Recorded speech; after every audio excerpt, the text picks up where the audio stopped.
Fala pessoal, seja bem-vindo ao canal, agora com um novo nome, pensa nisso, se inscreve rapidinho, clica aqui embaixo, é só um clique muito rápido, muito importante para o canal continuar crescendo. Se você está acompanhando por outra plataforma que não é o YouTube, dá um clique no link, rapidinho, vai lá, só clicar, se inscrever rapidão e volta, leva segundos. Eu fiz a troca do nome do canal devido à dificuldade de estar passando o nome para outras pessoas, né? Pelo fato do nome era em latim. Todas as vezes que eu ia passar o nome, as pessoas tinham dificuldade de entender o que era, né, o significado, e eu tinha que ficar soletrando. Então, para simplificar, para facilitar na hora de estar fazendo a divulgação do canal, eu troquei o nome, valeu? Então vamos pro vídeo que tá com um tema, cara, sinistro, raiva. Vamos falar sobre raiva hoje.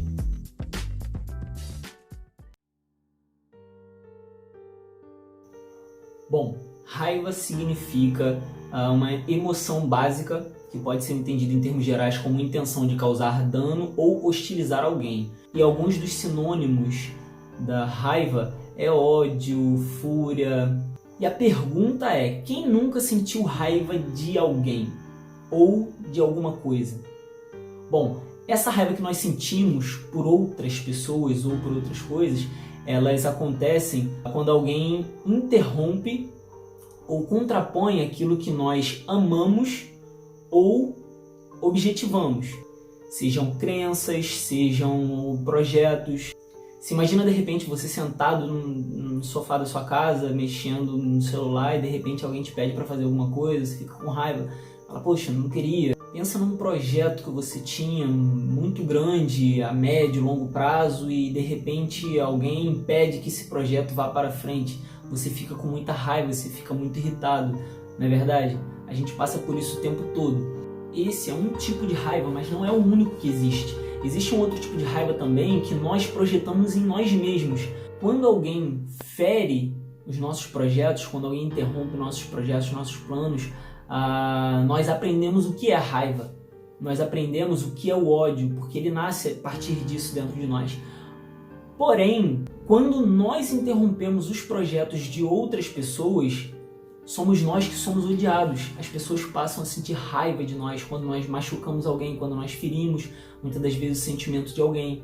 E isso acontece, e nós, por sabermos que existem pessoas que estão sendo prejudicadas por causa dos nossos atos, nós projetamos essa raiva para nós, o que nós damos o nome de culpa. Bom, mas a primeira coisa que a gente precisa prestar atenção aqui e entender é que a raiva ela é completamente natural.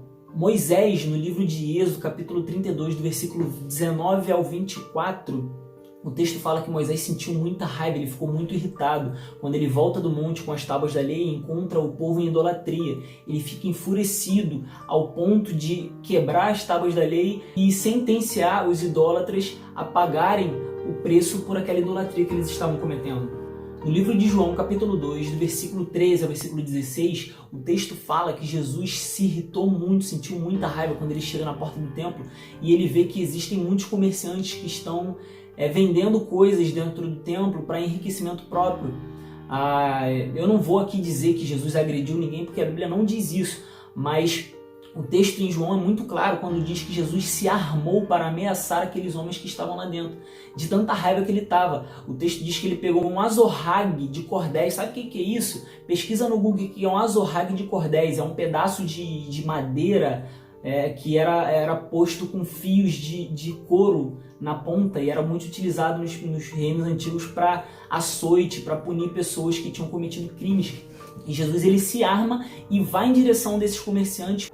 O livro de Gênesis também não diz a respeito disso, mas não é muito difícil imaginar como Adão deve ter se sentido com raiva de si mesmo, deve ter sentido culpa após ter pecado, após ter errado no Éden.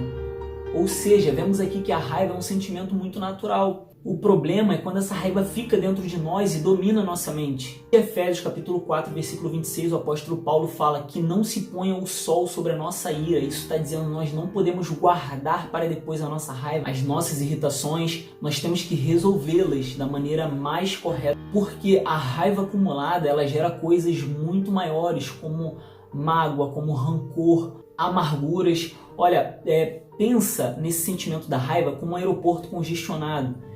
E num aeroporto congestionado, de repente, tenta imaginar vários aviões congestionando o aeroporto e outros aviões no ar tentando aterrissar, tentando pousar ali, só que eles não podem porque ali já está congestionado. Então, imagina que a raiva são esses aviões que estão no alto.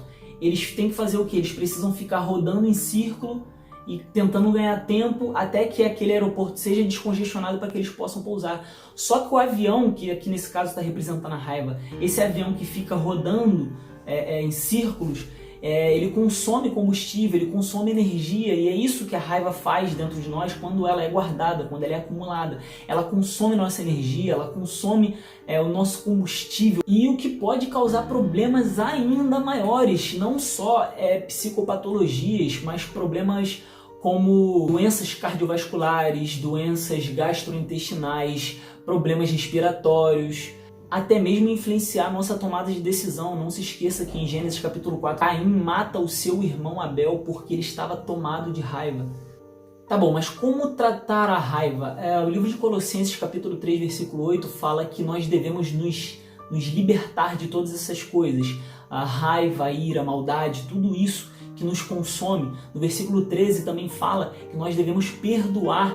Precisamos entender que existe perdão dentro de nós. Lembra daquela analogia que eu fiz ao aeroporto congestionado? Vamos voltar a ela e pensa que no aeroporto congestionado o que nós temos de raiva dentro de nós são aqueles aviões que estão voando, e o perdão que todos nós temos dentro de nós são os aviões que estão no aeroporto congestionando. O que é preciso ser feito? É preciso liberar espaço no aeroporto. Como você faz isso? Liberando os aviões, liberando perdão.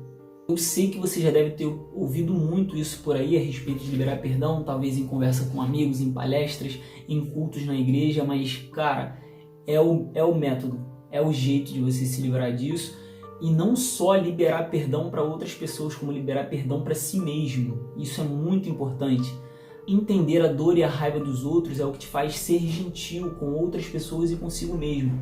Em Eclesiastes capítulo 7, versículo 9, o texto diz: não apresse o teu espírito a irar-te, porque a ira habita no seio dos tolos. Para isso acontecer, é muito importante que você conte com a ajuda de 3 tipos de pessoas. A primeira pessoa que você precisa contar com a ajuda é de Deus. Deus está disposto a te ajudar a vencer todo esse sentimento de raiva, talvez até acumulado, que já se tornou ódio, mágoa ou rancor dentro de você, amargura. Você precisa contar com pessoas também que estejam dispostas a te ajudar, como amigos, para desabafar, como pessoas da sua confiança, conselheiros que vão te dar uma direção a respeito disso.